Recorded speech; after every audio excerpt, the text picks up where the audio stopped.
예, 안녕하세요. 벤처기업협회 문재원입니다.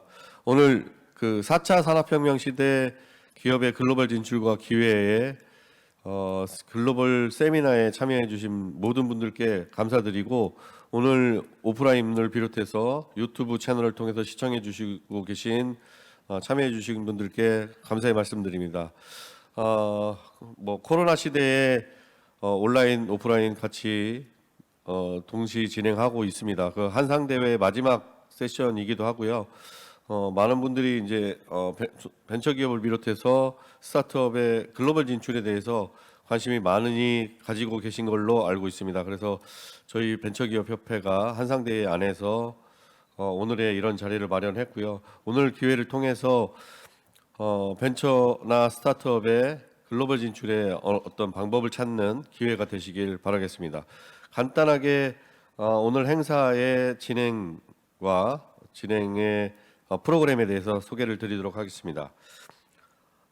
우선 첫 번째로는 비지스타터라는 그 글로벌 진출, 크라우드 펀딩을 통한 킥스타터, 인디고고 등을 통해서 글로벌 진출을 도와드리고 있는 비지스타터의 김정인 대표의 크라우드 펀딩 진출 방법에 대한 안내와 소개, 그리고 방법들을 안내를 드릴 수 있을 것 같고요. 그리고 어떤 형태로 참여할 수 있는지 절차 등도 안내 드릴 수 있는 기회를 드리도록 하겠습니다. 그리고 미국의 새로운 형태의 체험형 스토어 비즈니스를 운영하고 있는 베타의 미국 본사와 그리고 일본 지점을 통한 안내를 드릴 수 있도록 하겠습니다. 그리고 1부 세션은 그렇게 진행을 하고요.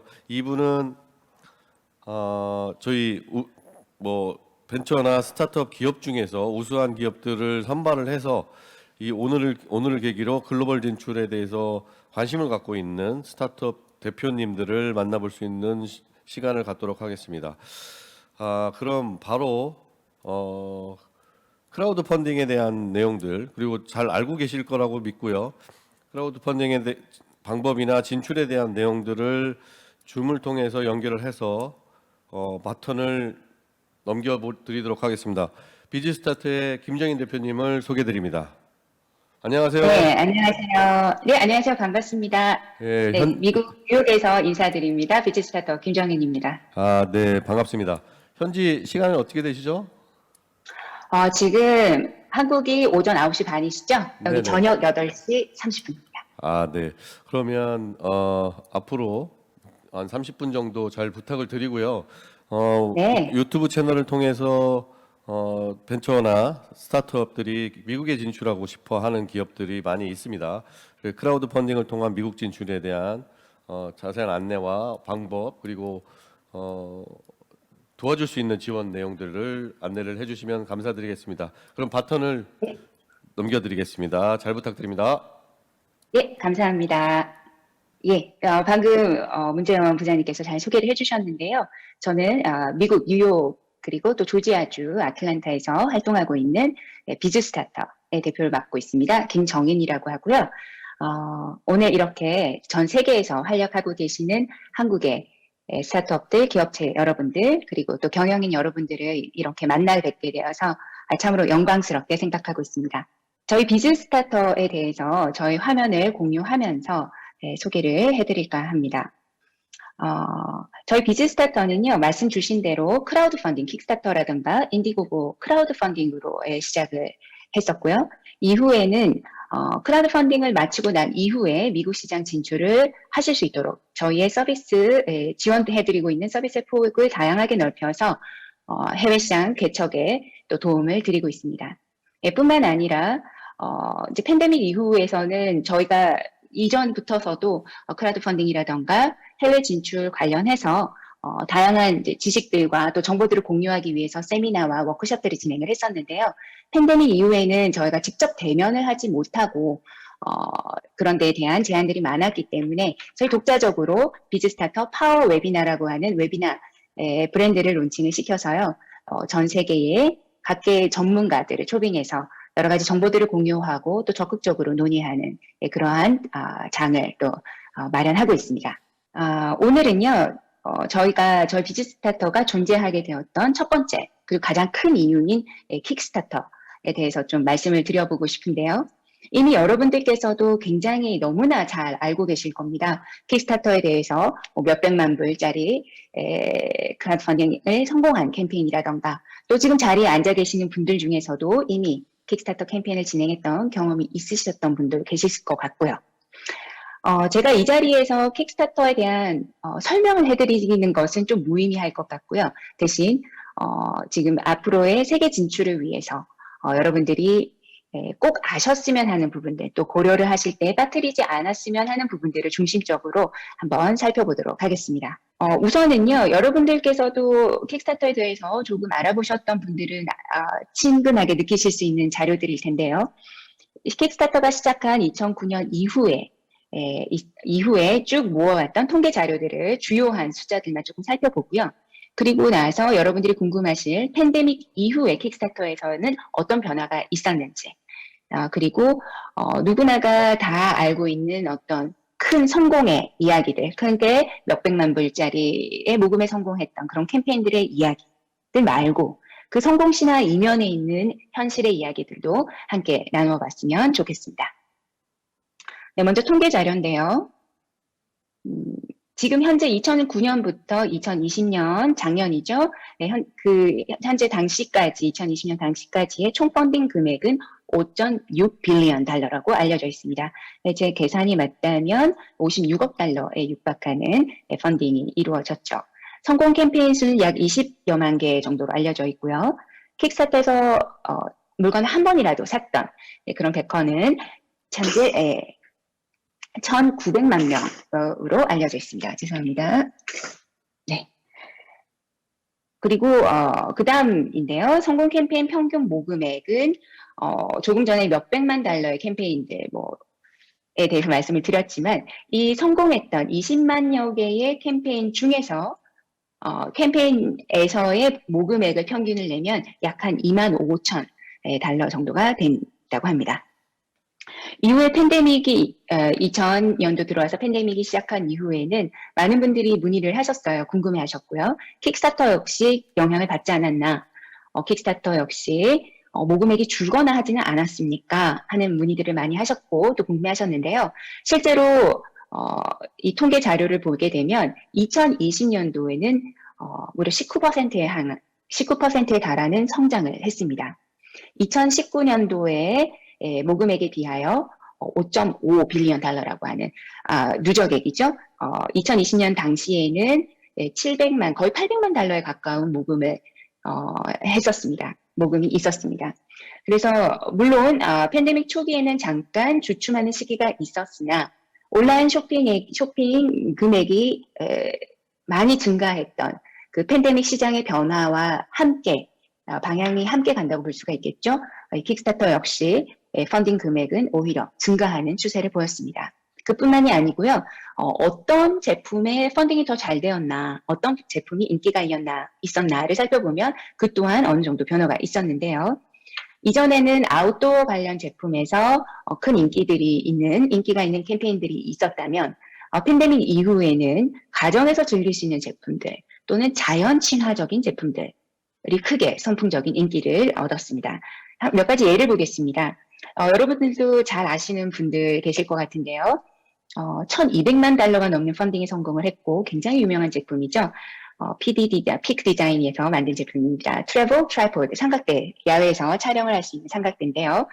이러한 제품들이 팬데믹 이전에는 굉장한 인기를 이끌었습니다. 그러나 팬데믹 이후에는 말씀드린 대로 이런 재미있는 제품 귀엽죠? 새 모이를 이 기계에다가 넣어두고요. 새가 날아오면 모바일 폰으로 어떤 새인지 살펴볼 수 있는 이런 제품들이 굉장히 인기를 얻었습니다. 뿐만 아니라 테라플란터라고 하는 굉장히 유명한 제품인데요. 이 제품도 역시 집 안에서 이러한 식물을 키울 수 있는 제품이었습니다.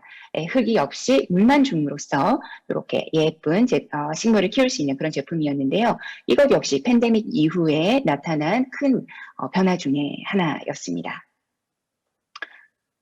지금 뭐 테라플란터 같은 경우는요, 엘라드 벌커라고 하는 CEO, 이 회사 대표가 만든 제품이고요.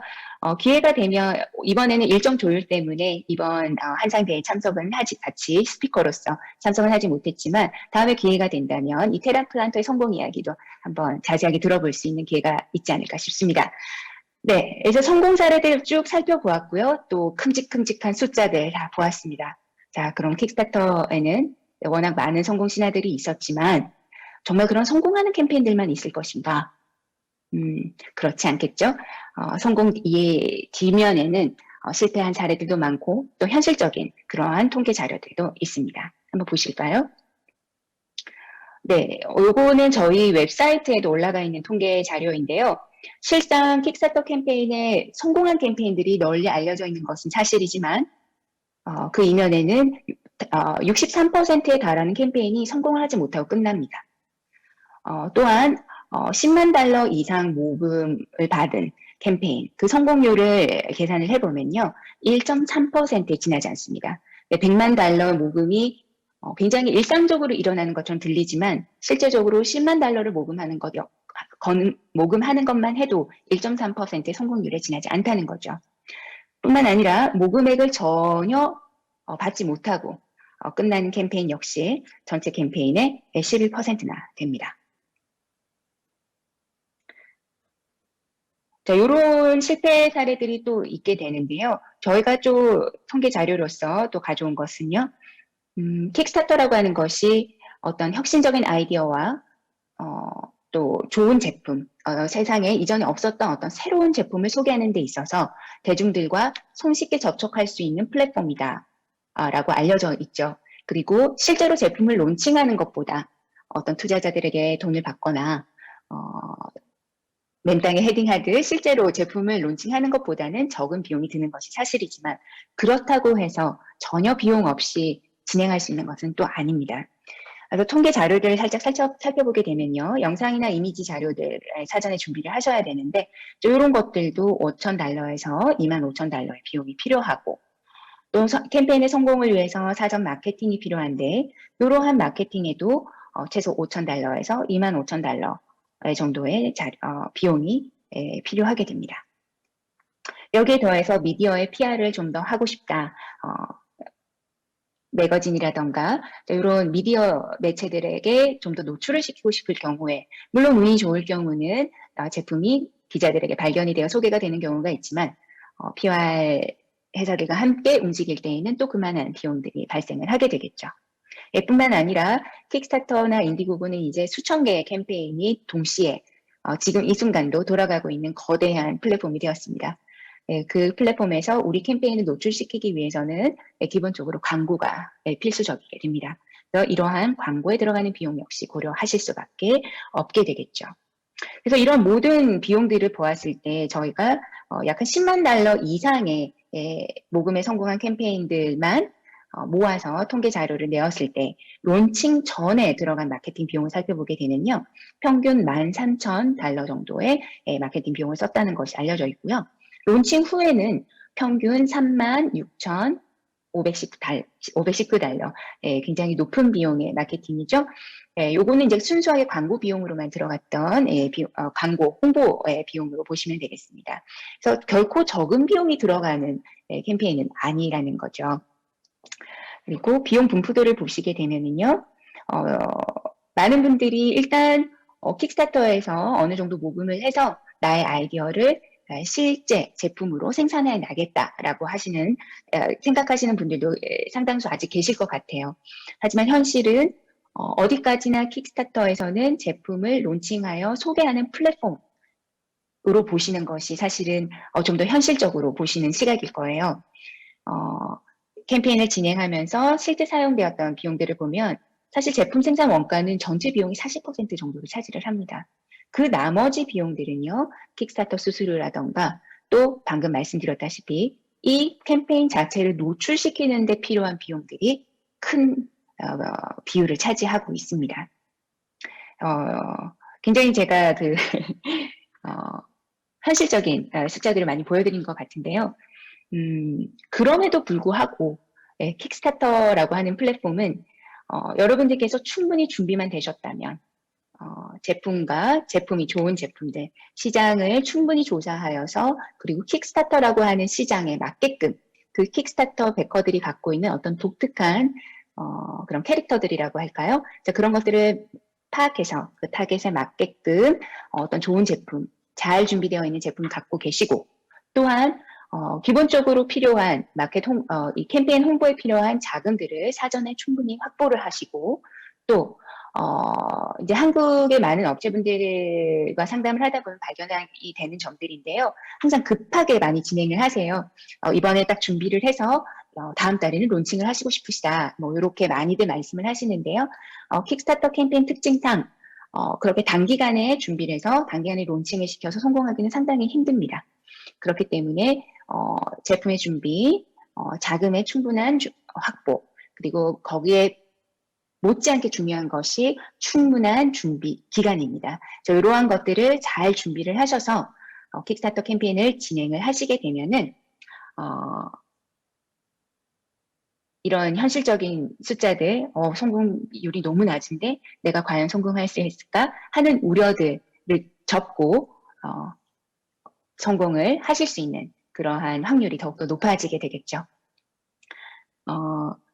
그런 100만 달러, 10만 달러 이상의 캠페인들을 보시면서 당연히 나도 저렇게 펀딩을 할 수 있을 것이야 라고 하기보다는 그 이면에 현실적인 부분들을 충분히 고려하셔서 정말 철저하게 잘 준비를 하신다면 충분히 성공을 하실 수 있는 그런 킥스타터 캠페인을 만드실 수 있을 것으로 생각합니다. 여기까지 킥스타터를 잘 살펴보았는데요. 이후에 Q&A 세션에 크라우드 펀딩 관련해서 좀 더 질문이 있으시면 언제든지, 얼마든지 질문 주시기 바랍니다. 자, 그러면 크라우드 펀딩은 잘 준비를 해서 어떻게 되었든 잘 끝났다고 가정을 합시다. 사실 킥스타터의 성공을 내가 이 정도까지는 꼭 성공을 했으면 하고 목표를 했으나 그 목표에 달성하지 못했다. 라고 할지라도 사실은 그렇게 크게 좌절하실 필요는 없으실 것 같아요. 킥스타터라고 하는 것은 미국의 큰 시장을 보았을 때 사실 몇 퍼센트에 지나지 않는 아주 작은 프로포션이에요. 굉장히 작은 시장의 한 부분입니다. 그러한 크라우드 펀딩에서 어쨌든 작은 시장이지만 베커들을 대상으로 해서 제품을 테스트했고 또 베커들뿐만이 아니라 그 킥스타터 플랫폼을 예의주시하고 있는 세계의 다양한 B2B 채널들과 또 디스트리뷰터들과 이런 그러한 시장에 내 제품을 노출했다는 것만으로도 굉장한 큰 효과가 있었다고 볼 수가 있습니다. 또 크라우드 펀딩에선 그렇게 반응이 없었다 할지라도 기대만큼 못 미치는 반응이 있었다 할지라도 실제로 시장에서는 어떤 반응이 나올지는 알 수가 없어요. 말씀드린 대로 크라우드 펀딩이라고 하는 어떤 독특한 캐릭터들이 있고 그 규모에 있어서는 또 굉장히 작기 때문이죠.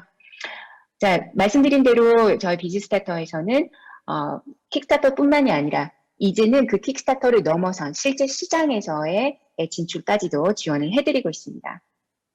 그래서 저희가 이 서비스를요, 아마존 앤 비욘드라고 이름을 짓고 있습니다.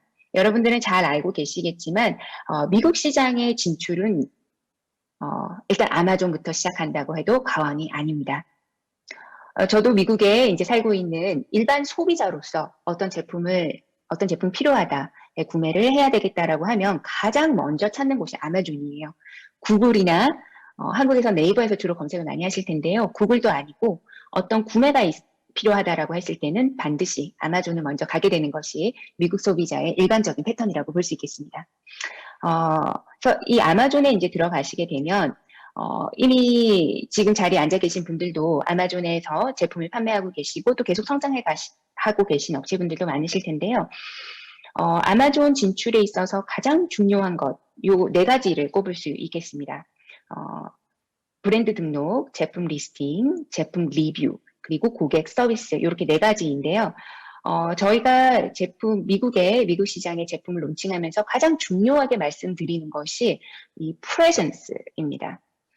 여러분들이 제품이 있고 또 이 제품만 있는 것이 아니라 이 제품의 브랜드가 있을 텐데요.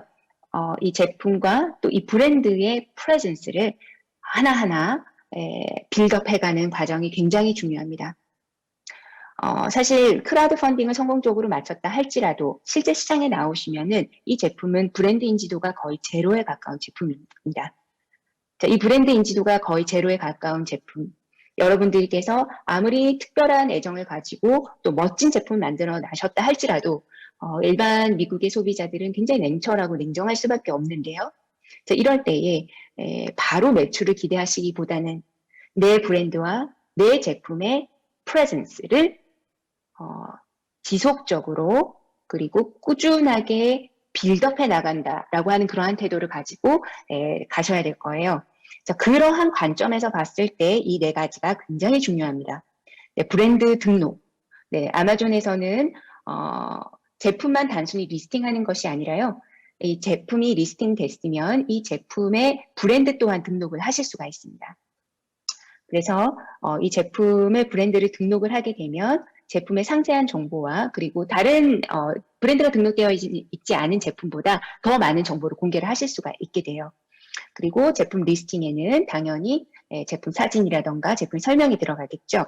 이러한 것들을 종합해서 내 제품이 어떻게 이 시장에 비추어질지 이것을 가장 핵심적으로 결정하는 것이 이 아마존의 브랜드와 제품 리스팅입니다. 그래서 이 두 가지를 간편하고 손쉽게 생각하지 마시고요. 굉장히 오랜 시간을 들여서 잘 디자인하고 또 현지 시장에 맞게끔 충분한 시장 조사를 하셔서 정확한 키워드와 그리고 현지 소비자들이 친근하게 혹은 관심 있게 볼 수 있는 그러한 디스크립션들을 잘 작성하는 것도 굉장히 중요하시겠죠? 또한 아마존 이 제품 페이지에 드러나는 것이 제품 사진이라던가 이런 것뿐만이 아니라 리스팅 자료뿐만이 아니라 가장 중요한 제품 리뷰들이 있습니다. 일반 소비자들이 아마존을 가장 먼저 들어가는 이유 역시 이 제품에 대한 리뷰가 어떤가를 살펴보기 위해서인데요. 이러한 제품 리뷰 역시 잘 빌드업하는 것이 무엇보다도 중요합니다. 그리고 이 제품 리뷰는 사실 하루아침에 쌓을 수 있는 것들이 아니죠. 그래서 이런 것들도 굉장히 시간을 들여서 오랜 시간 빌드업해 나간다라고 하는 그런 태도와 또 시각이 필요할 것 같습니다. 또한 마지막으로 고객 서비스. 네, 현지에서 구매를 하시는 고객들이시기 때문에 소비자들이시기 때문에 그 소비자들이 원하는 언어로 원하는 시간대에 가장 적절한 대응을 할 수 있는 고객 서비스가 필수적으로 필요하다고 볼 수 있겠습니다. 제가 그래서 브랜드 프레젠스를 아마존을 중심으로 해서 말씀을 드렸는데요. 이 브랜드 프레젠스는 가장 먼저 아마존에서 빌드업하는 것이 가장 최우선이고요. 그것이 가장 많은 소비자들에게 한 번에 이 제품 노출시킬 수 있는 방법이기 때문이기도 하고 또한 여러 투자자들을 만나보신 분들이라면 또 동감하시겠지만 투자자들께서 원하시는 자료 역시 미국 시장에서 가장 큰 최대 쇼핑몰이자 객관적으로 볼 수 있는 이 아마존에서의 매출 자료를 보시기를 원할 겁니다. 그래서 이 아마존을 가장 먼저 중요하게 브랜드 프레젠스의 중요한 플랫폼으로 보시고요.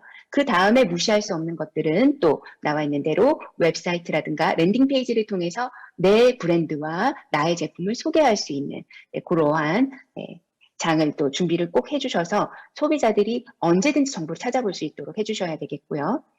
그 외에 또한 소셜미디어라든가 링크드인이라든가 온라인상에서 내 브랜드의 프레젠스를 지속적으로 유지하고 빌드업해 나가실 수 있어야 합니다.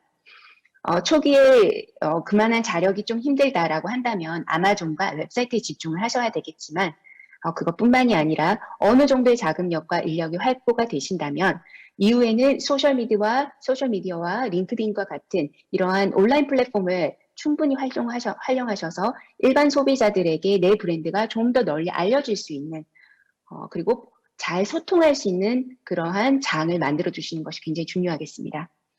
또한 여기서 끝내는 것이 아니라 아마존과 웹사이트에서 이커머스 웹사이트에서 매출을 확보하시는 것이 제 1차적이겠지만 이후에는 또는 동시에 다양한 온라인 세일즈가 일어날 수 있는 매출 채널들을 확보하시는 것이 중요하겠죠. 그리고 제가 반복적으로 말씀을 드리지만 단기간의 매출 성장보다는 장기적인 관점에서 지속적으로 이러한 브랜드 인지도 향상을 투자한다라는 그 시각을 가지셨으면 좋겠습니다. 이렇게 투자를 지속할 때에 비로소 매출이라고 하는 실적과 결과물들이 따라오게 되겠습니다. 네.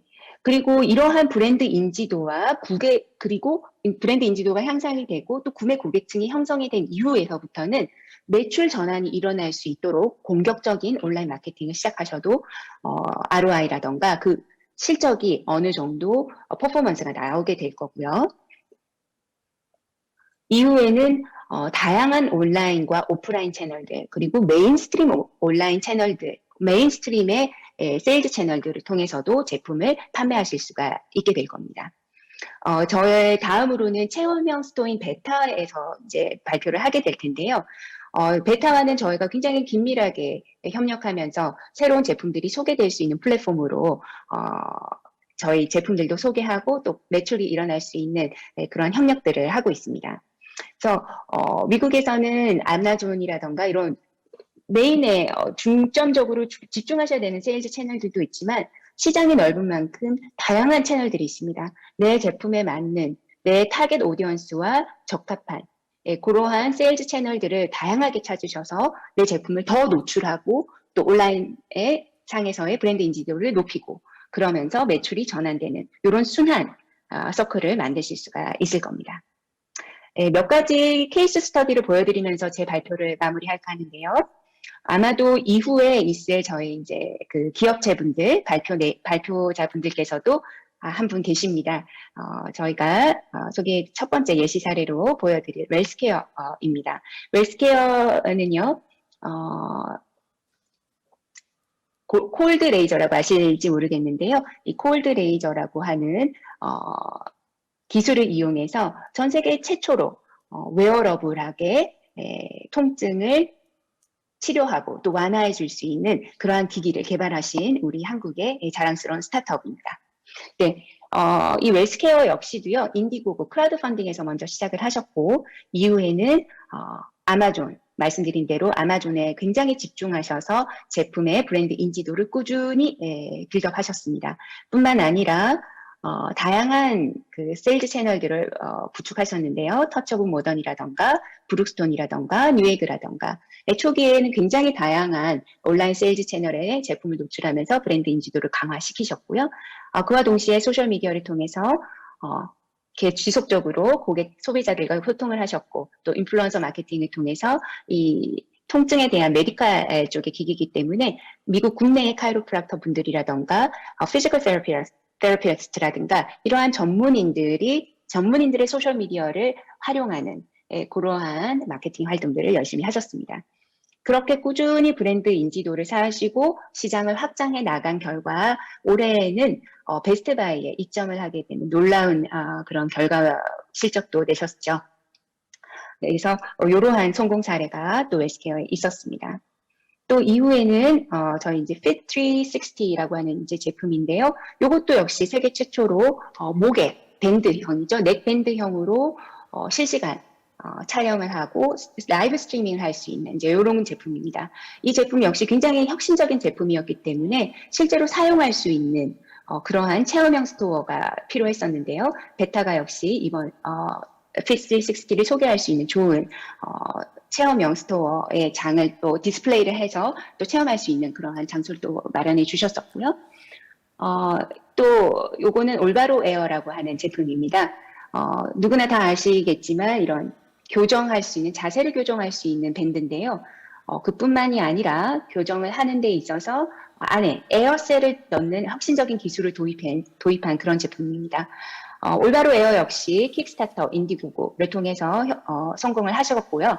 이후에는 베타라든가 또 브룩스톤이라든가 노크라고 하는 거는 제가 지금 아직 언급하지 않았지만 렌탈형으로 해서 제품을 직접 렌탈을 해서 체험해 볼 수 있도록 지금과 같은 팬데믹에서는 매장에 가기 어려우니까요. 이러한 시도를 통해서 제품을 홍보하고 또 브랜드 인지도를 계속 쌓아갈 수 있는 이제 그러한 채널들을 확보하고 있습니다.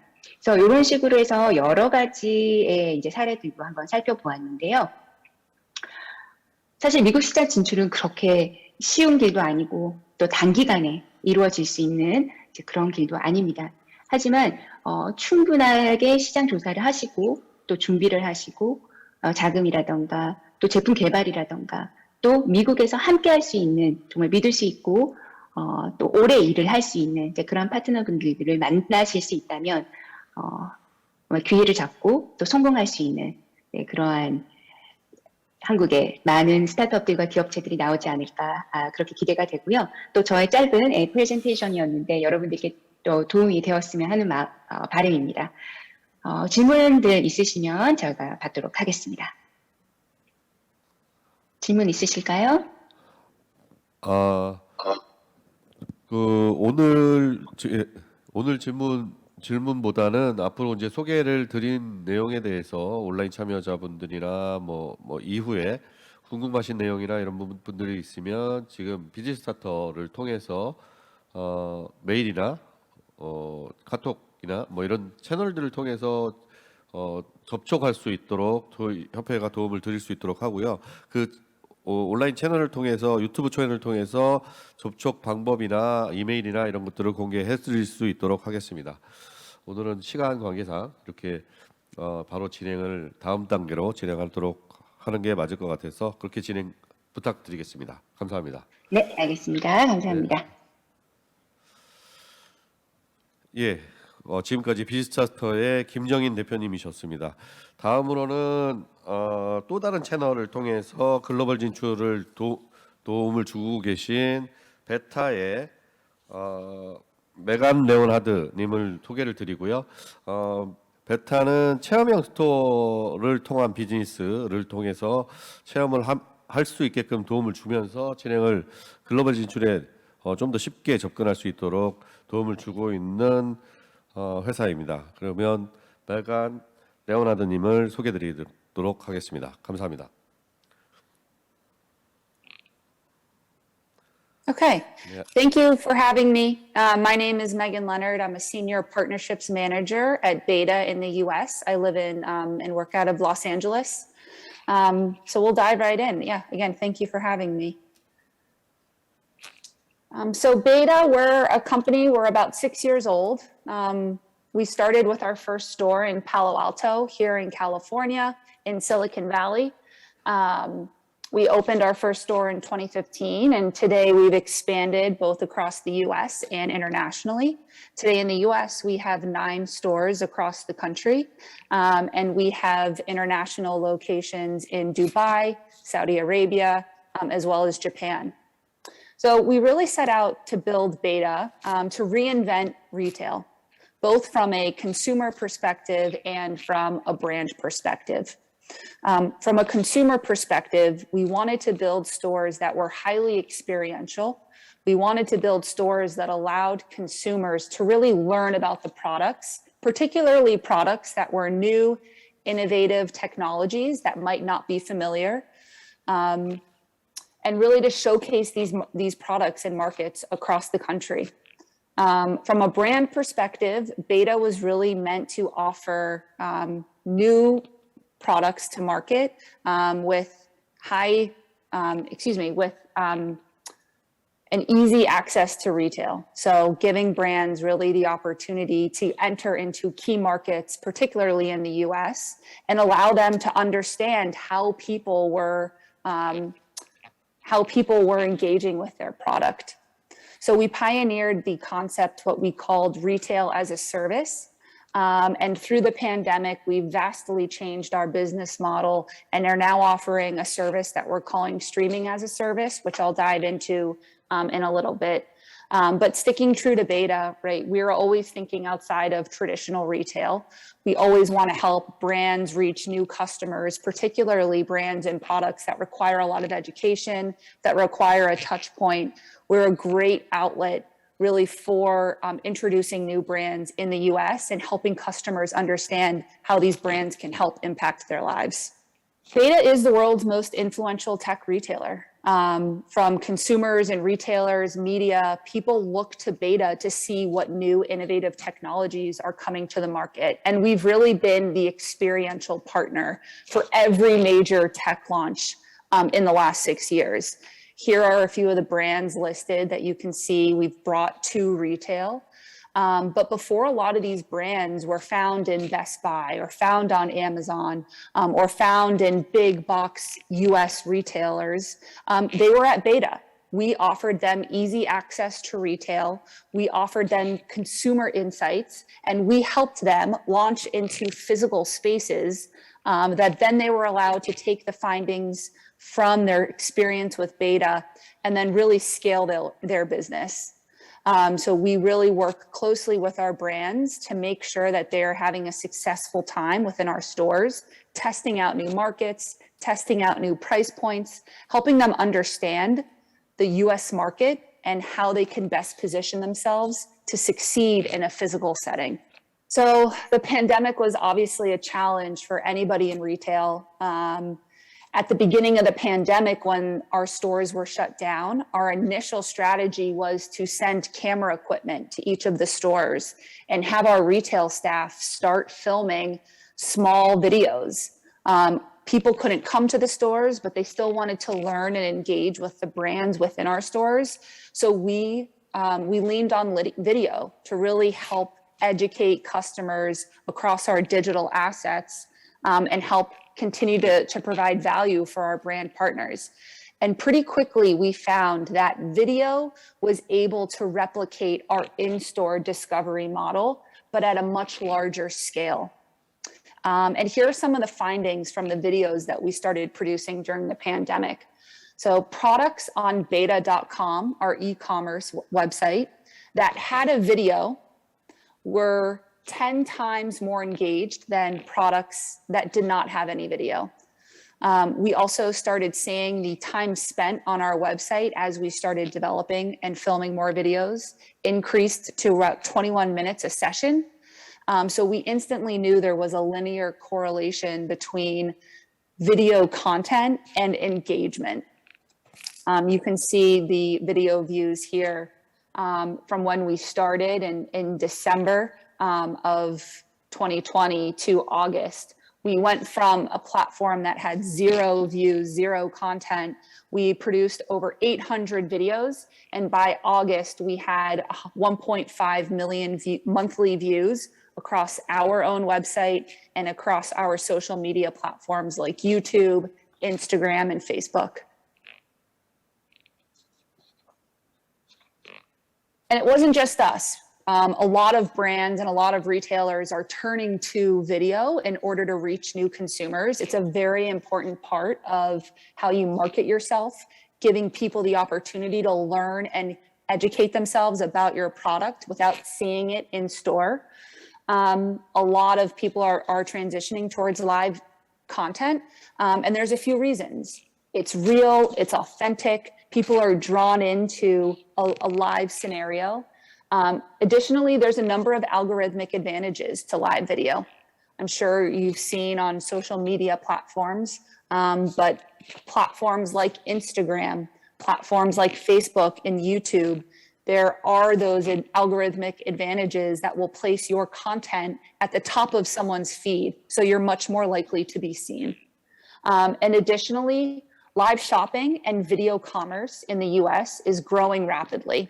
We're seeing 100% year-over-year increase, and the industry itself is expected to reach $25 billion by 2023. China is already hugely ahead of us in terms of live video. It's already a $350 billion industry already there. And so we just think live video is really what's to come here in the US. So with all of these changes to the way people shop, with the increase in video, we have decided here in the US at our beta stores that we are building a new platform, a new solution for brands to connect with consumers. And this new platform is called Shop Studios.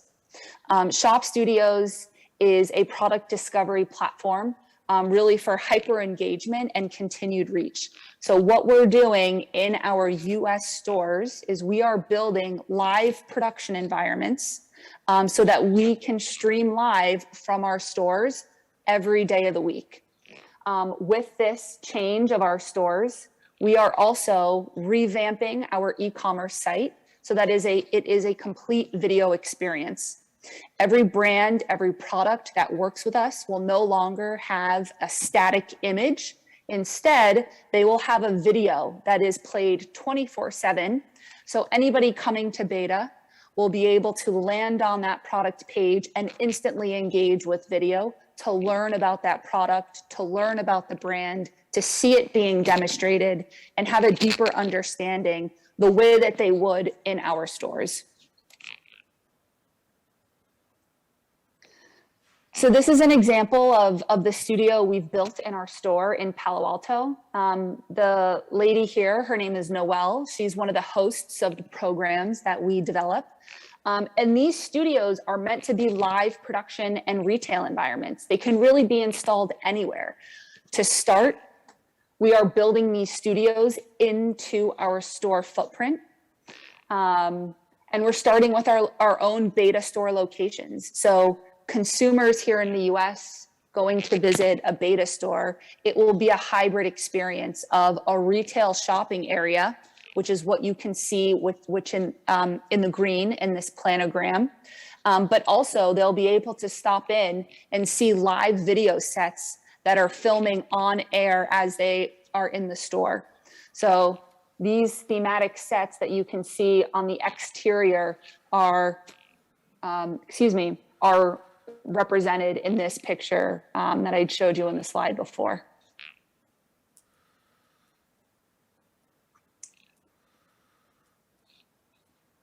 So we are going live from our beta stores every day.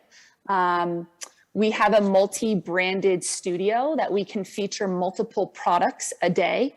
That way we can develop a schedule with different hosts, and depending on the brand, whether you're a health and wellness brand, whether you're a tech brand, an audio brand, we will find a host that very well matches with the category in which your brand falls in. So we'll find a host that can really educate audiences on the product. They'll demonstrate the capabilities and discover the use cases and the benefits, delivering a real-time application and activation of your brand and product. The same way that we train our in-store staff to deliver a very highly educational experience in our stores, we want our hosts to be able to deliver that same experience in a digital capacity. And then the beauty of all of the content that we film is that we will co-own and co-license it with the brands that work with us. So as Innie was mentioning, it can be quite expensive to develop your own video content. It can be quite expensive to develop your own marketing assets, particularly in a market where there might be a different language. The content that we film within these studios is meant for our branded partners to be able to repurpose into long tail content. That way they can use it in their marketing assets. They can take clips of when we're live and repurpose those into ads to continue to educate customers and continue to expand their reach. We're also building custom branded studios. So for brands that want their own dedicated studio space, we are building those specifically for brands. These are studios that will have a dedicated host, dedicated producer, dedicated set design. It's a much more elevated experience than our multi-branded studios, but this is a possibility. And this is how we're working with a brand, for example, Eargo. They make a very small device meant to improve hearing. And so we have built them a studio in our store in San Jose here in California. And we are going live with their host every day with educational content as to how to use the hearing aid, how it can improve your day-to-day, and bringing in a lot of talent as well as healthcare professionals to really help grow their video content.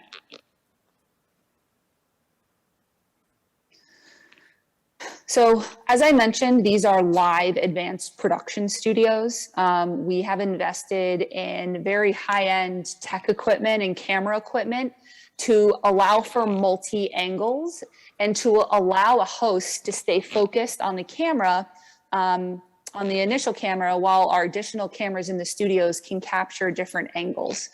So we have 2 cameras that can zoom in on the host. We have a camera from the ceiling that really allows, as we do these unboxing videos, as we do these product demonstrations, to give an angle for the consumer to understand and to really see the product in real time. In addition, when we are filming, a show that has multiple products, our cameras also have SKU awareness. So if we have a live video that's being shot with 2 different products, the cameras can recognize what those products are and display on the screen for the consumer so that they know the product name, the product description, and then the price as well. And this is our new e-commerce site. As I said, we are really diving into live video. Every brand that comes and works with us, we want to be able to deliver this video first experience. And our new beta.com is all about live engagement. So the video will play on the screen here. And then as you check out, you'll do so on this side panel, but never actually leave the video itself. So the checkout will happen in situ. And then we also allow brands to have custom call to actions beyond just buy now. We are big on also driving in-store demo experiences. So we can have people book demos online to go find their nearest beta store to have a demonstration in store. And we also offer virtual demonstrations as well. So if you're not near a store and you want to learn more about a product, you can book a demo with one of our retail associates over a call or on a Zoom call as well. And then we recognize the value of content and how important it is to distribute it across different platforms. So not only will the content be filmed in store, but we will give you the rights to be able to distribute this content on Amazon to help customers learn about the product, and differentiate yourselves against other competitors. We want you to put this content on Facebook Live, on YouTube, on any emerging marketplace. I think we're really, with this content, is we're trying to give our branded partners a surplus of video to be able to use to connect with new audiences. We still have our retail stores. They're still a physical place for discovery, for education, but we also recognize that the pandemic has really changed the way in which consumers are shopping, the way in which consumers are engaging with brands, and this new hybrid approach of physical retail space and online live video, we really think is the future of where retail is going. And we want to provide our branded partners with not only that physical showcase space in our stores, but the ability to take the content that we film and distribute it across many platforms. So thank you so much. I'll welcome any questions. Here's my contact information if you'd like to take it down. Feel free to reach out to me. I work on our partnerships team, so work very closely with bringing in new brands into our portfolio. Thank you. 지금까지 베타의 메간 레오나드였습니다. 감사합니다. Thank you very much. 그럼 다음으로 지금까지 미국에 진출하는 미국 시장에 대한 부분들을 살펴보았습니다. 그리고 다음으로는 일본 시장 진출에 대한 부분들을 베타의 겐키 씨가를 만나볼 수 있도록 하겠습니다. 안녕하세요. Hello, everyone. Thank you for having me today. Yep, you can see it. Okay, thanks, Megan. Hi, everyone. I'm Genki. I am a sales manager on the partnerships team, and I handle all the new local and foreign businesses for Beta Japan. And before I get into what we offer differently in Japan, I'd like to introduce to you about our market here in Tokyo and why Tokyo might be the next place for you to start your business in Asia. But as you may already know, Tokyo is a very innovative city, and the customer here, we're very tech savvy. And a little fun fact, the reason why I think we were able to open our store in Tokyo. I think it's because the executive team in the US, they realized that there are a lot of Japanese customers that are visiting the stores in Palo Alto. And I think that was the beginning. But not only that, our tourist industry in Japan was the highest growing industry here. However, due to the pandemic, that completely diminished. But once borders open up, I feel like we would expect much more inbound traffic. And also, we were in a state of emergency up until the end of September this year. And just within 2 weeks, we've already noticed a drastic increase in the foot traffic. And with just the holiday season just around the corner, I think this might be the best timing to enter a new market. And here's a little snapshot of the iconic Shibuya crossing. I'm not sure if you guys are aware of Tokyo Drift or Fast and Furious. This is where they drifted through the crowd. Before the state of emergency was uplifted, I would say the amount of people here was at least not even half. And it's been like this for the past year, but only 2 days after the state of emergency, we are noticing a lot of people that are coming back. Next to this photo here is a snapshot of our Shinjuku store. And our weekends in the past 2 weeks have been very busy. And a little bit about our retail market in Tokyo. It is said to be that we have 5 major retail areas in Tokyo, and we actually cover 3 of the 5. And number 1 and number 5, Ginza and Shinjuku, is where we launched our first 2 stores. In Shibuya, we are scheduled to open a 3rd store next month, mid-November. But a little bit about, so all of these locations, we have high exposure to locals and foreign guests. But other than that, they're all kind of slightly different. Ginza is very famous for an iconic location for luxury retailers. And not only that, the rent here is the most expensive in Japan. And I think it's ranked 5th in the world. And in terms of Shibuya, Shinjuku, these are excellent locations to get high exposure to a wider audience. And it's an area that's very suitable for food and beverage outlets. Shinjuku here actually is the world's busiest train station in the world. There's about 4 million people commuting in this area, and we're actually only located 3 minutes away from the station. But I'll get to you in more detail later. And a little bit about what we've accomplished in the past year. So Beta Japan, we've entered the market towards the end of 2019, and we were able to open our first 2 stores in 2020 August. And we are a company that opened our business in the midst of the pandemic, but we were able to squeeze in some great events. Our most successful event was this 1.5-month event in Fukuoka, which is the southwestern side of Japan. And we were touring 3 department stores. We showcased about 20 to 30 products, including companies like Google. And after that, this was a very successful event. A lot of our customers were very happy with the results. And after that, we've had a showcasing event with CES 2021. We showcased about 20 to 30 products in our Ginza store. A lot of our Japanese customers, they loved it because they were able to kind of experience products that they've never seen before. And also, we have a very close relationship with Campfire, which is one of the biggest crowdfunding services in Japan. What we do here with them is that we take an additional fee from the total funds raised, but in return, we showcase the products in all of our stores for 3 months for free.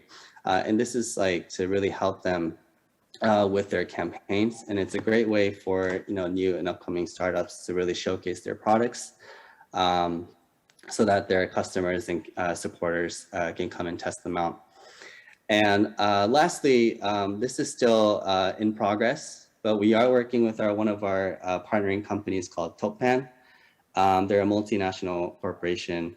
We're working on a beta virtual store. Hopefully we can launch this soon.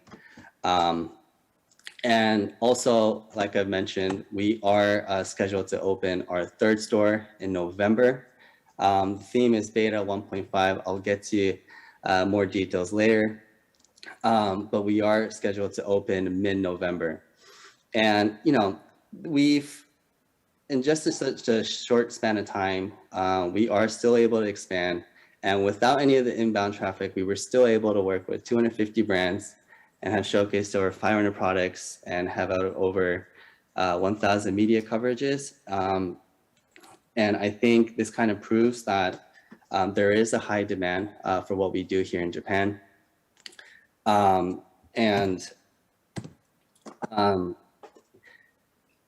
Next, I'd like to kind of explain to you in more detail of where we're actually located. So our Shinjuku store, so the Shinjuku area itself is a very dominant area by department stores, and we're actually located inside a very well-known department store called Marui. It's in the first floor, and we're actually located right in front of the Apple store. So we get a good balance of customers, men and women, and we average about 15,000 people of monthly in-store traffic. And for our beta Ginza store, we're averaging about 11,000 people per month. And we were expecting inbound traffic for this location particularly, just because we are located in the Ginza area, and also we're located right behind the Peninsula Hotel. But these numbers, again, these are still quite strong compared to other retailers in the area. And our third store, Shibuya. Shibuya is a kind of new and upcoming retail area. Initially, this is an area for a younger demographic compared to the other Tokyo submarkets. However, due to the recent large office developments, we are expecting to attract more mature customers. And the reason for that is the retail areas in these new developments is attracting a lot of the luxury brands. And also this area itself is becoming a new and upcoming hub for IT companies. Actually, Google also moved into this location right here called Shibuya Scramble recently. And a lot of startups are moving their office into the east side, where we're actually located right now in the past few years. And also, this location here is only 1 minute away from the station. And the daily storefront traffic that we get in front of the store is about 65,000 people per day. So we are expecting much more in-store traffic compared to Yurakucho or Shinjuku. And about this new concept, this is really, it's very simple, but Beta 1.5 is supposed to be not only just an enhanced experimental retail space, but a store that enhances the customer experience. So this is actually the first beta store that has an in-house cafe that we will be operating. We'll be hiring a barista that will be serving the coffee. And in this cafe space, we plan to attract more food-related brands so that we can serve or we can have the testers give out some samples to the customers. And not only that, we do have a cosmetics testing space for our cosmetic brands. Sometimes they need a place where they get running water, and we can provide that as well. And also, we will be installing a beta app for the first time. In the past, I think we've always had a electronic display next to the product, but we will be getting rid of that in Shibuya. And instead, we'll have our customers scan a QR code that will be placed next to the product, which makes it easier for our customers to access the product data. But not only that, because we will be only getting data from the app users, we would be able to provide a more accurate data to our partnering brands. So until we get more app users, but eventually when we get more app users, we'll be able to provide more meaningful information for our partnering brands. And also, the space here at Shibuya is very flexible. It's designed so that we can throw short-term events and to really kind of like fully utilize the space for any type of pop-up event, etc. And not only that, we've designed this space so that actually we can showcase large motorized vehicles. I am personally talking to a few electronic motorcycle companies to see if they like to showcase their product, but we could actually do that as well, which is very, very exciting. And lastly, the reason why I like to show you the reason why, you know, we haven't changed our business model from the initial beta. And the reason for that is a lot of our Japanese customers are very happy with the type of customer experience that we've been providing. This whole new concept of retail as a service is still very, very new in Japan. And a lot of our partnering larger corporations and D2C brands are really value the opportunity to engage with our customers.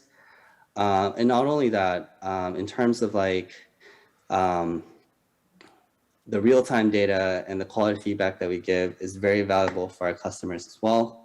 Another example is a lot of our larger corporations, they spend tens and thousands of dollars to get market research. But you know, these companies can only pay a mere $3,000 per month.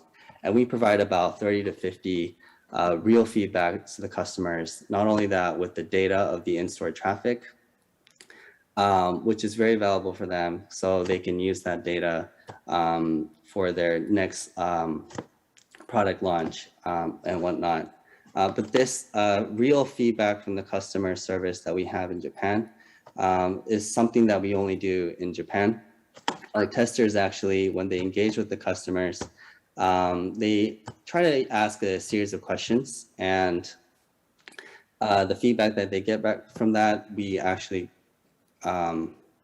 we make accessible to our partnering brands to view them through our dashboard system. And also, in terms of enhancing brand awareness, again, we do periodic pop-up events.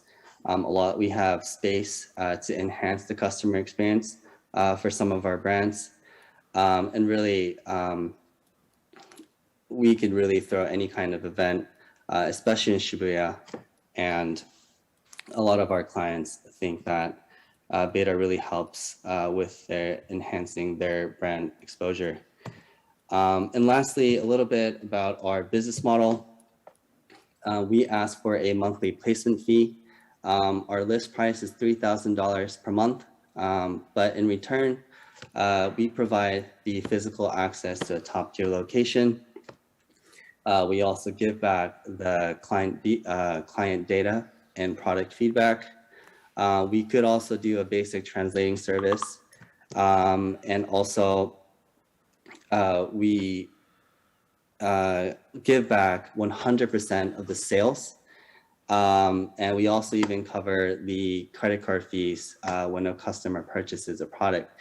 And we actually are able to hold some inventory in our stores as long as the products are fully certified to be sold in Japan. But yeah, today we are happy to offer a 50% off per month at any location you want. As long as you guys can contact me, I'll be happy to consult with you which location might be a best fit for your product. Thank you guys for listening. Please feel free to ask me any questions. Thank you. 네, thank you. 네, 질문에 대한 부분들은 향후에 아까 말씀드린 것처럼 온라인이나 이메일 그리고 SNS를 통해서 나중에 진행을 도와드릴 수 있도록 하겠습니다. Thank you. Thank you very much.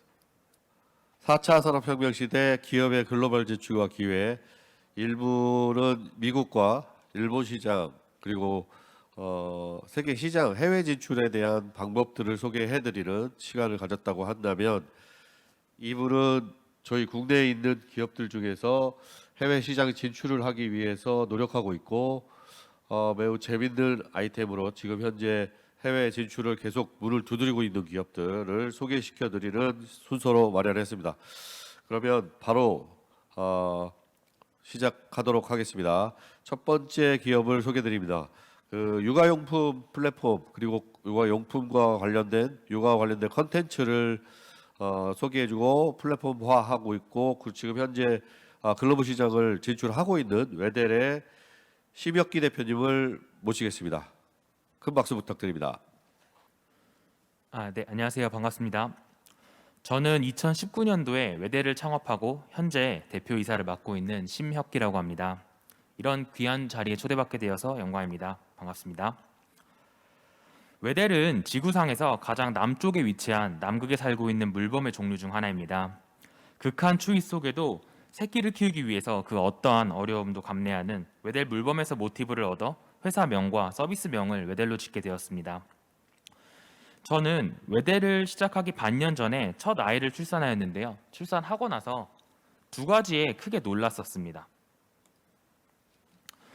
첫 번째로 인터넷상에 있는 정보가 너무 많아서 검증된 육아 정보를 찾는 것이 너무나 어려웠습니다. 검증된 육아 정보를 찾더라도 그 정보가 내 아이한테 맞는지에 대한 확신은 또한 없었고요.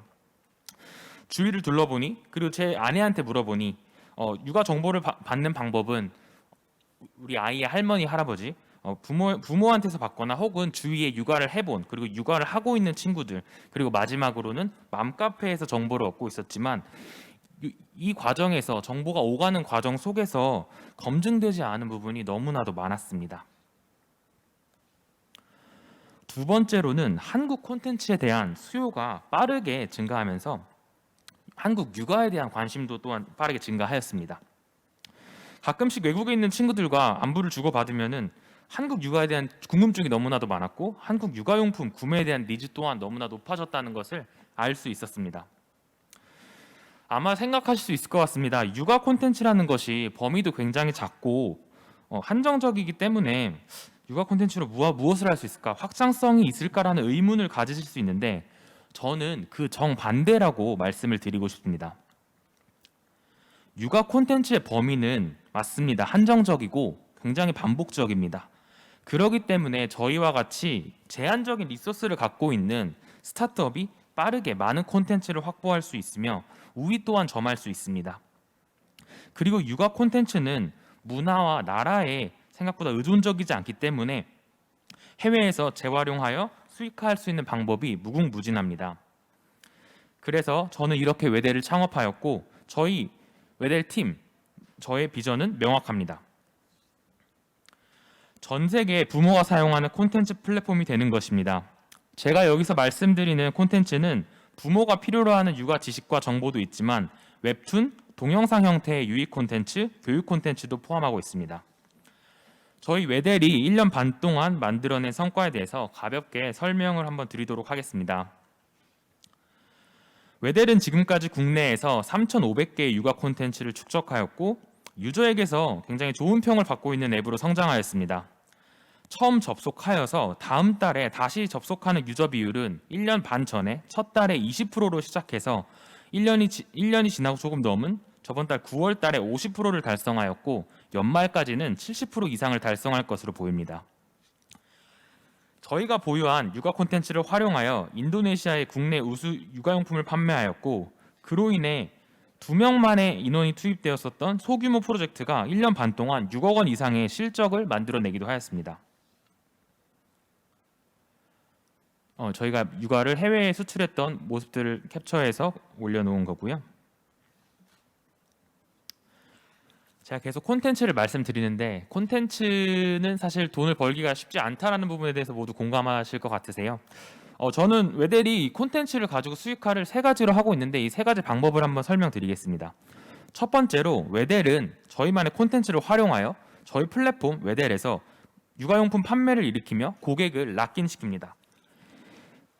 웨델은 유저가 단순히 콘텐츠를 찾아서 읽는 것이 아니라 콘텐츠 검색하기 전에 유저한테 알맞는 콘텐츠를 추천해주고 있으며 이 추천 기술은 LG전자에서 콘텐츠 AI를 개발하셨던 이동우 연구원님께서 리딩하고 계시고 덕분에 작년 11월에 팁스 사업에도 선정이 되어서 지금 기술 고도화 작업 중에 있습니다.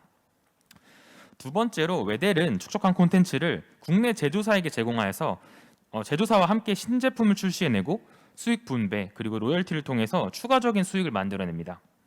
생각보다 국내 많은 제조사들이 자사 콘텐츠 혹은 전문 마케팅, 디자이너 인력을 보유하고 있지 않기 때문에 저희 웨델이 이렇게 함께 협업을 할 수 있는 기회가 생깁니다.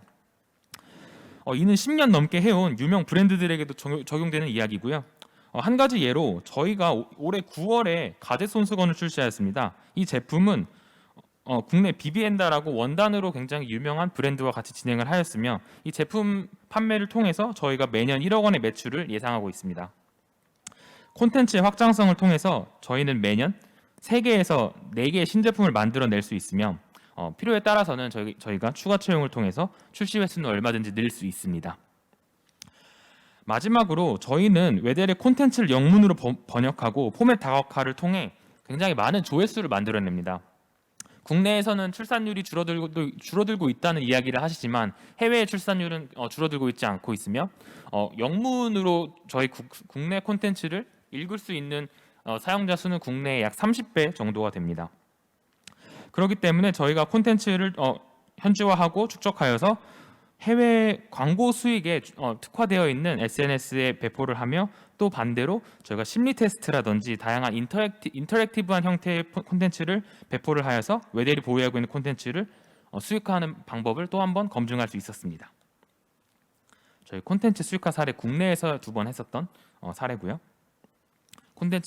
국내에서 만든 콘텐츠를 현지화하였고 영문으로 번역해서 동남아에 공격적으로 뿌렸었던 사례를 보여드리고 있습니다.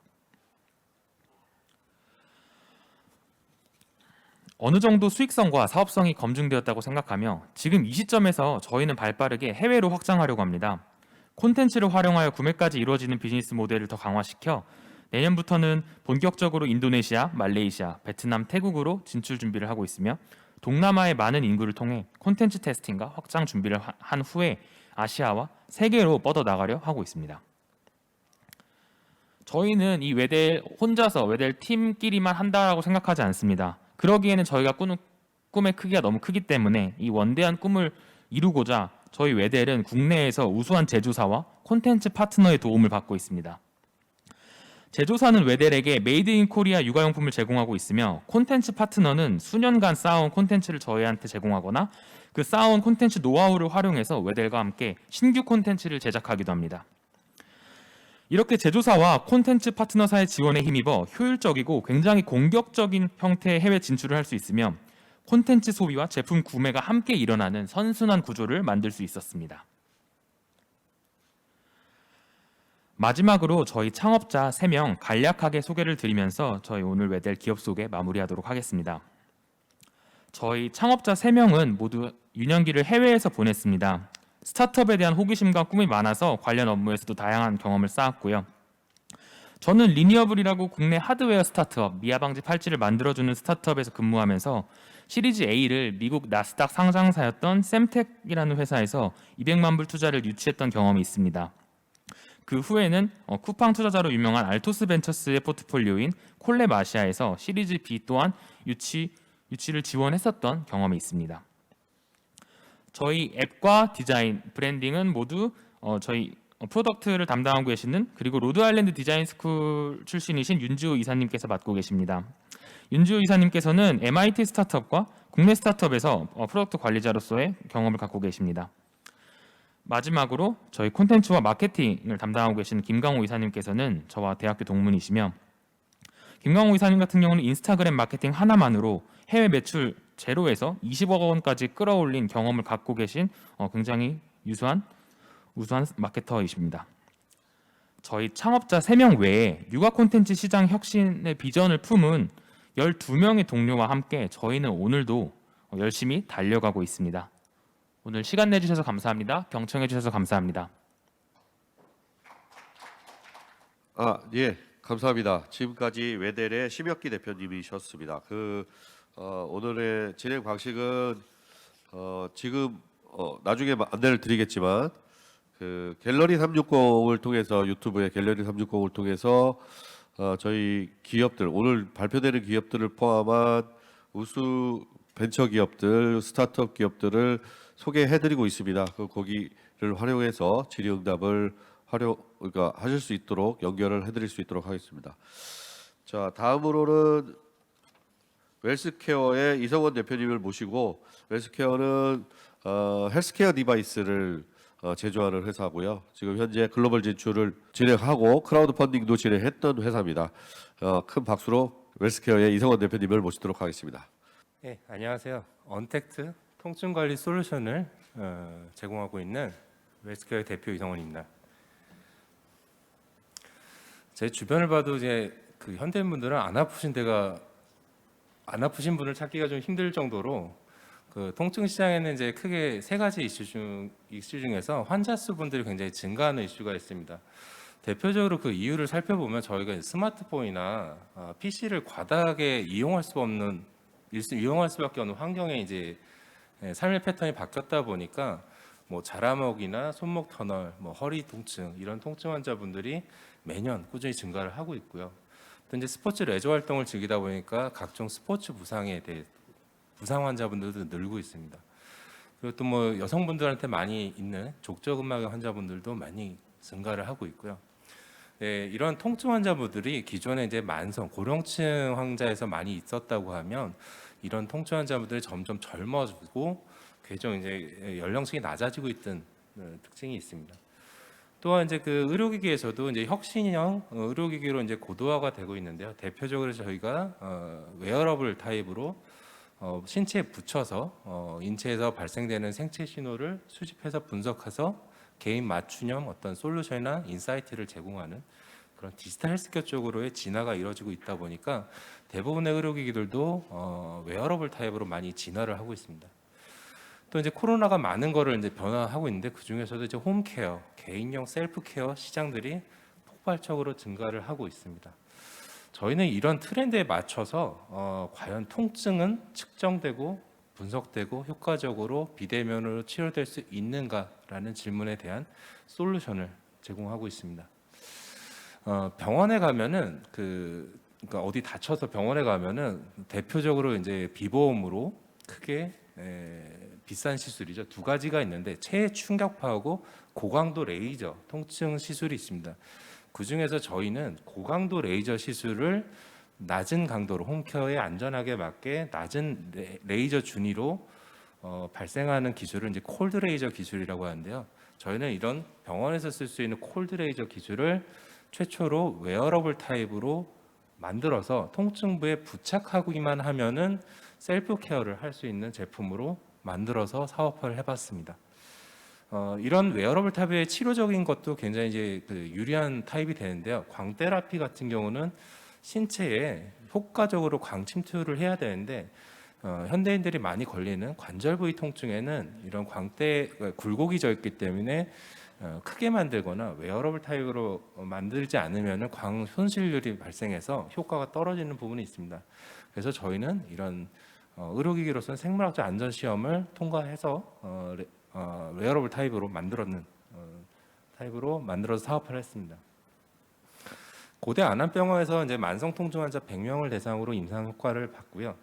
뭐 간단히 말씀드리면 이제 저희의 가짜 시료와 실제 시료를 가지고 코호트 격리 임상을 했을 때 실제로 100명의 환자를 대상으로 90% 이상의 유의미한 통증 경감 효과를 확인했고 최대 30%가 넘는 만성 통증에 대한 경감 효율을 받는 그런 효과를 확인했습니다.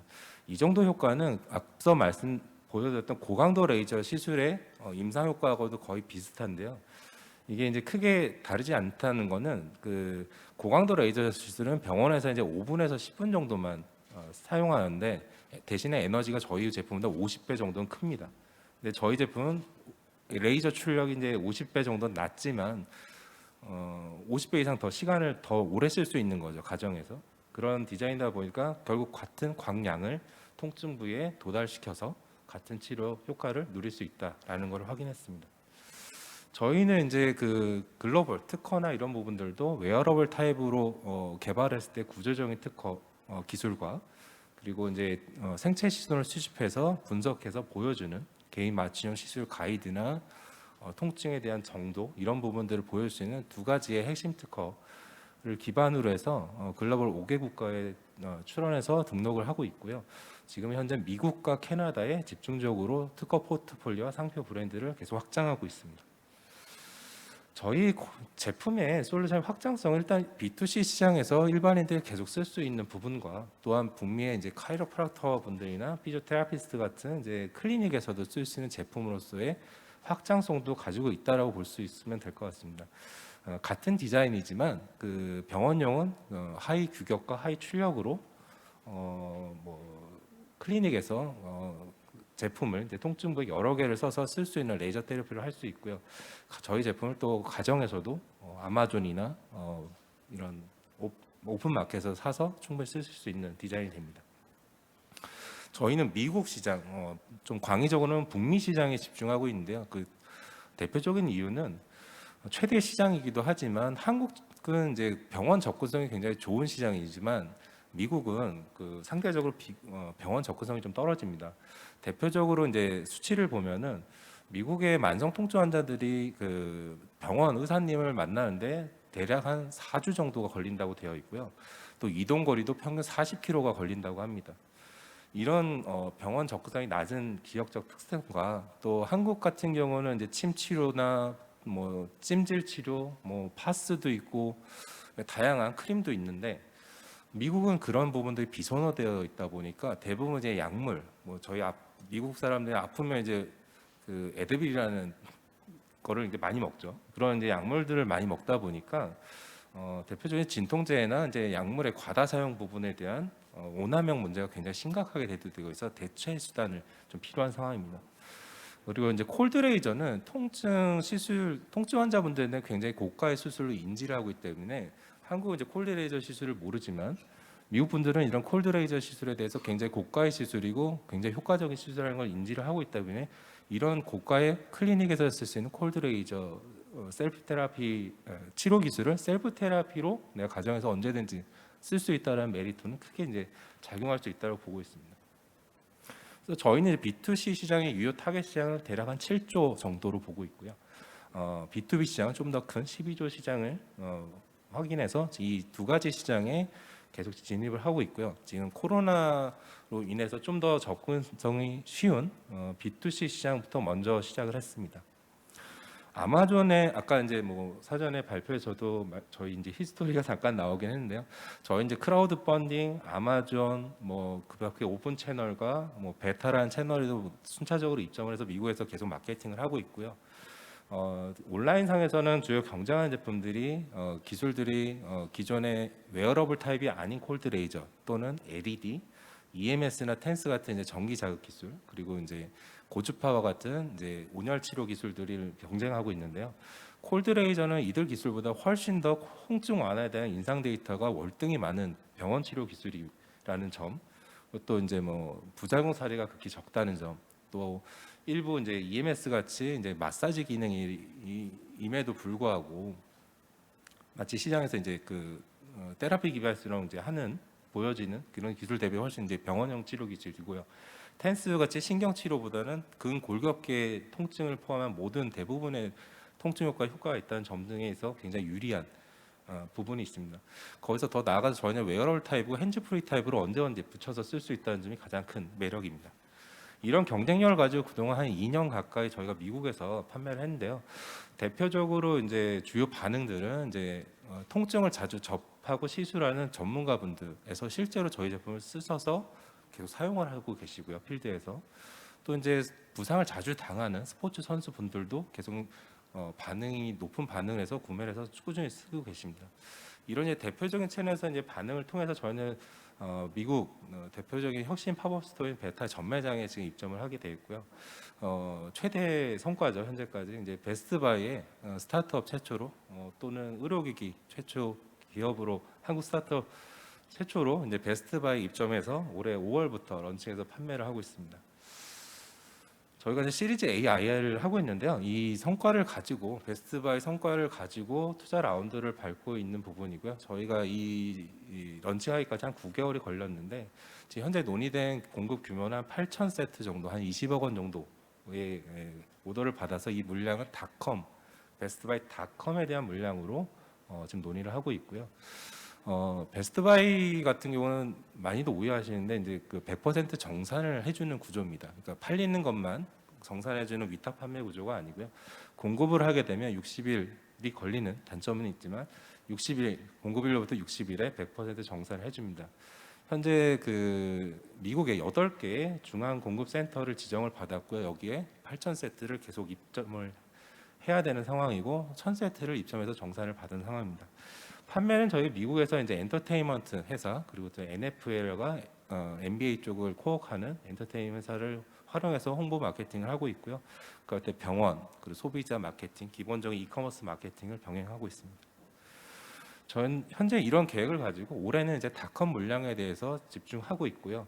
이를 시점을 가지고 시리 투자 A 이 자금을 온다면 본격적인 마케팅을 통해 8,000세트를 팔리면서 저희의 궁극적인 목표는 베스트바이의 미국에 그리고 북미에 한 1,200개 정도 되는 매장에 깔는 그런 목표를 가지고 있고요. 더 글로벌하게는 각 가정에 이 제품을 한 세트씩 구비해서 언제 어디서든 아플 때마다 쓰시는 제품으로 하고자 하는 게 저희 비전입니다. 그리고 2023년이 되면은 베스트바이 외에도 다양한 코스트코나 월그린 같은 채널 그리고 약국이나 파마시 채널들에 입점하는 계획을 가지고 있습니다. 저희는 이 근본 라운드 투자를 통해서 한 20억 정도 자금을 목표로 하고 있고 이 자금을 통해서 이제 양산과 마케팅 그리고 추가 라인업에 대한 R&D와 운전 자금 등으로 소요를 해서 북미 사업을 본격적으로 성장 드라이브를 걸 수 있는 자금으로 하겠습니다. 저는 창업 전에 의료기기 회사에서 프로젝트 매니징을 했고요. 그 전 회사에서는 코스닥 상장사에서 신사업 기획을 했던 기획자 출신이고요. 사업 기획자 출신이고 창업 전에 의료기기 한 6개 정도를 기획했고 한 4개 정도를 사업화에 성공한 경험을 가지고 있습니다. 그리고 저희 소장님은 같은 회사에서 제가 모셨던 연구 소장님이셨고요. 추후에 제가 합류를 하셔서 현재 저희 제품의 제품 개발과 라인업을 책임지고 계십니다. 그리고 저희 미국 사업은 미국 법인이 있는데 미국 법인을 총괄하고 있는 서한준 이사가 실제 이제 진행을 하고 있고요. 서한준 이사가 기존에 이제 스타트업 미국 스타트업 엑셀러레이터 메이저 출신이고 또한 이제 그 의료 쪽 정신과 쪽에서 학사를 밟은 그런 전문적인 지식을 가지고 있는 친구로서 미국 사업의 성장을 하고 있습니다. 그리고 저희는 국내에서는 다양한 병원 의공학자분들, 병원 전문의 분들과 코업을 해서 다양한 사업과 과제를 진행하고 있습니다. 앞으로 저는 이제 창업 전에 콜드레이저 병원 기술을 실제로 이제 개발해서 성공을 한 경험을 가지고 있고 이를 바탕으로 개인용 소형화 제품을 통해서 계속 라인업을 하고 있습니다. 그래서 이제 이를 통해서 FDA도 받아서 지금 이제 판매를 하는 과정에 있고요. 이런 배경들을 통해서 앞으로 더 많은 혁신적인 의료기기를 제품을 해서 시장에 선보이면서 성공을 하도록 하겠습니다. 마지막으로 콜드레이저는 통증뿐 아니라 탈모 치료나 지방 분해에서 상처 치유에도 효과가 있는 제품이다 보니까 그 확장성은 적응증에 대한 확장성까지도 가지고 있는 기술입니다. 이러한 콜드레이저를 기반으로 하는 다양한 혁신적인 제품을 사업화함으로써 현대인의 건강한 삶에 기여하도록 하겠습니다. 네, 발표 이상으로 마치겠습니다. 감사합니다.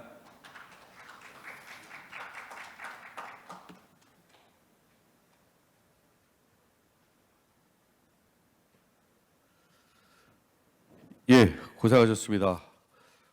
웰스케어의 이성원 대표님이셨습니다. 그럼 바로 다음으로 엠퓨전의 박형절 대표님을 모시겠습니다. 큰 박수 부탁드립니다. 네, 안녕하세요. 엠피전의 공동대표를 맡고 있는 박형철이라고 합니다. 발표를 시작하도록 하겠습니다. 엠퓨전은 유명 RPG 제작 경험을 가진 인력들이 모여 설립한 회사고요. 차세대 2D 애니메이션 기술을 이용해서 하이엔드 2D 모바일 게임을 개발하고 있는 개발사입니다.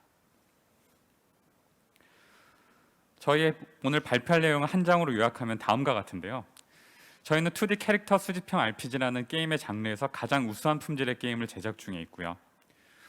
그리고 올해에만 누적 투자 유치가 55.4억 원을 유치를 했고 총 누적 투자 유치액이 61억 원입니다. 게임을 블록버스터급으로 개발할 수 있는 충분한 자금을 확보한 상태고요. 그리고 인도네시아 산림그룹으로부터 또 투자를 받았고 또 그 휘하에 계열사인 AKG 게임즈와 동남아 퍼블리싱 계약을 예정하고 있고요. 국내 대형 퍼블리셔인 넥슨, 카카오 등과 글로벌 퍼블리싱 계약을 추진 중에 있습니다. 그렇기 때문에 대형 퍼블리셔나 또 기투자회사인 산림그룹으로부터 M&A가 될 가능성이 높다고 판단을 하고 있고요. 그래서 향후 2년 내 엑시트될 가능성이 높다라고 말씀을 드리겠습니다. 먼저 2D 캐릭터 수평 RPG라는 장르에 대해서 설명을 드리려고 하는데요. 게임의 한 장르입니다.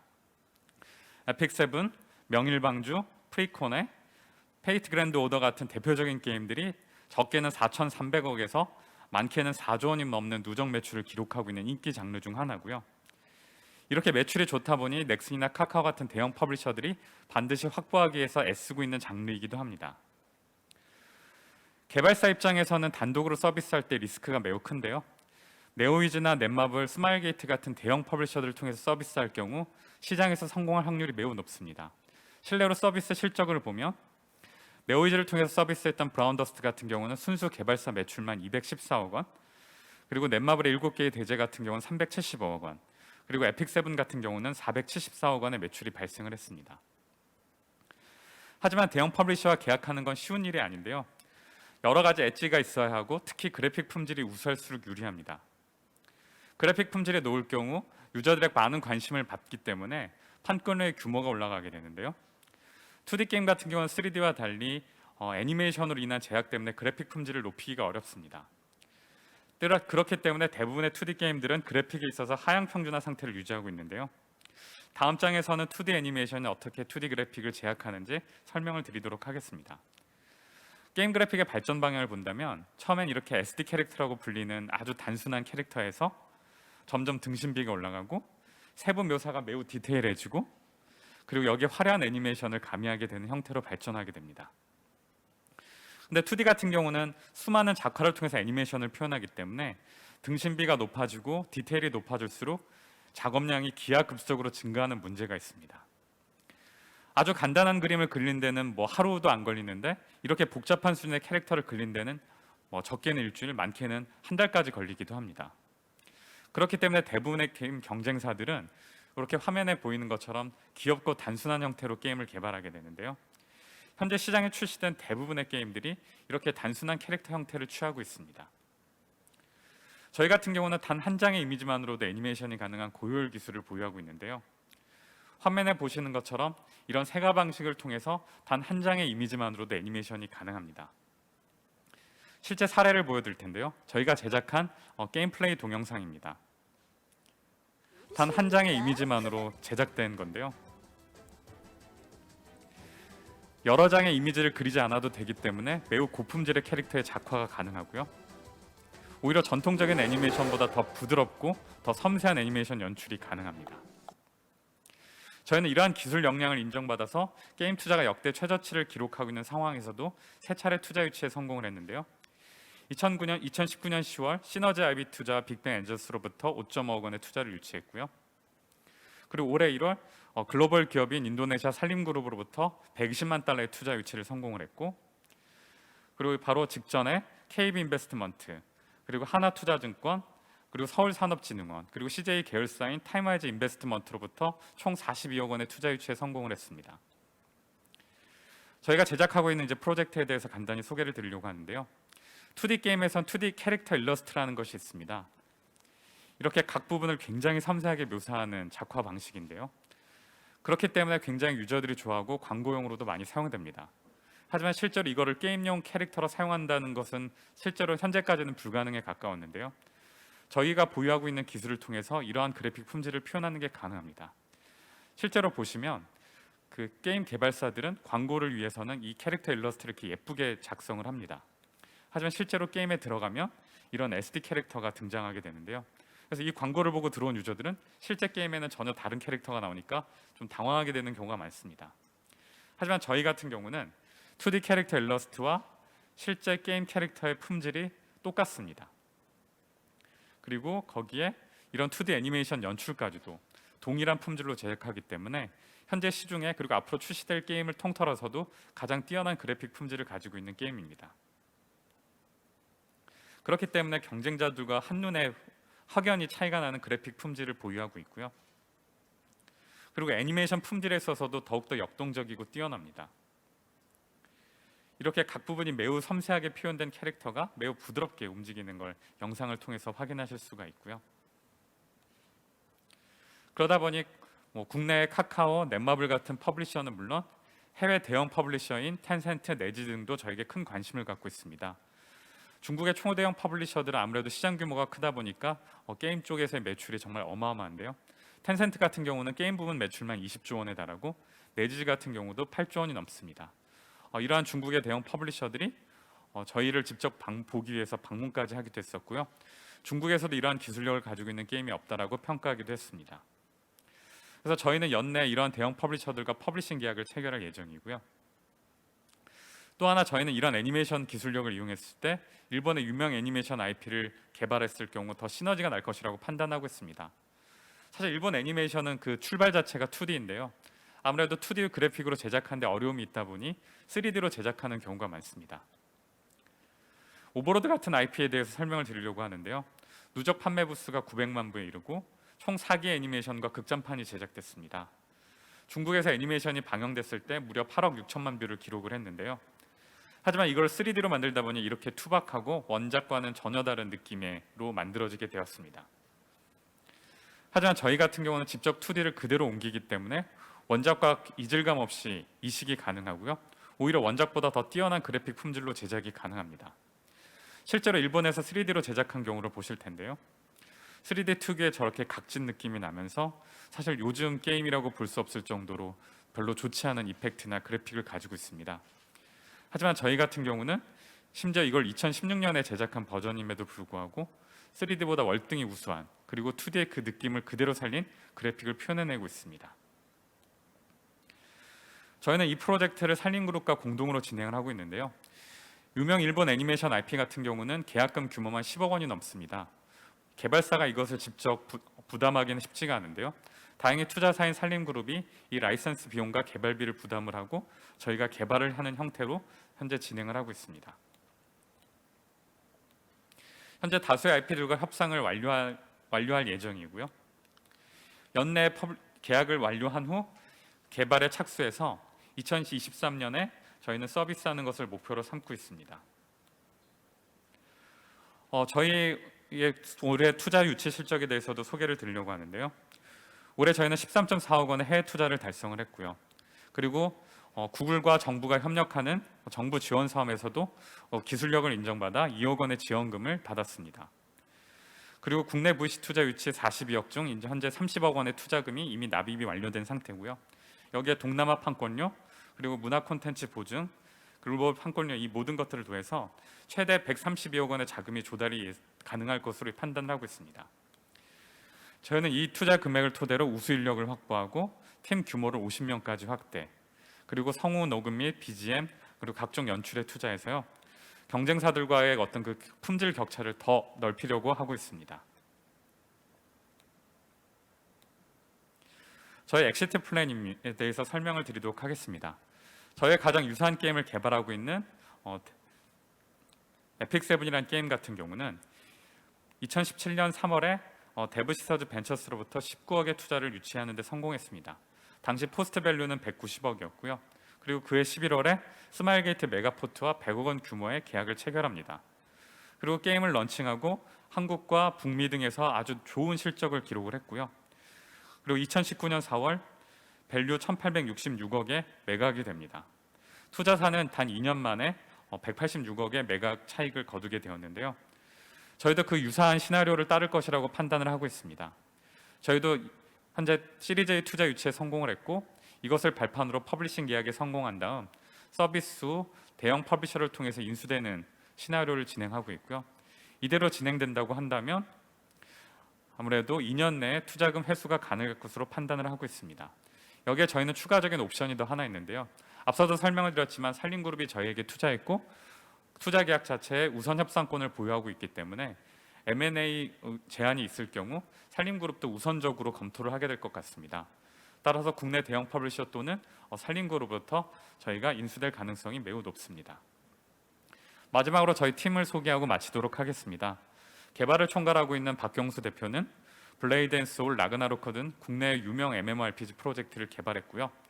저 같은 경우는 사업을 총괄하고 있고 일본의 유명 애니메이션인 페어리테일 그리고 국내 유명한 IP인 리니지, 뽀로로 놀이 등의 게임을 개발하고 사업하는 역할을 했습니다. 마지막으로 그래픽을 총괄하고 있는 홍승욱 이사 같은 경우는 엑셀 게임즈가 게임빌 등 국내 유명 게임사에서 아트 디렉터를 영입했습니다. 이러한 좋은 멤버들이 모여서 현재 사업을 계속해서 메이킹하고 있고 또 좋은 성과를 만들어내고 있습니다. 네, 이상으로 발표를 마치겠습니다. 경청해 주셔서 감사합니다.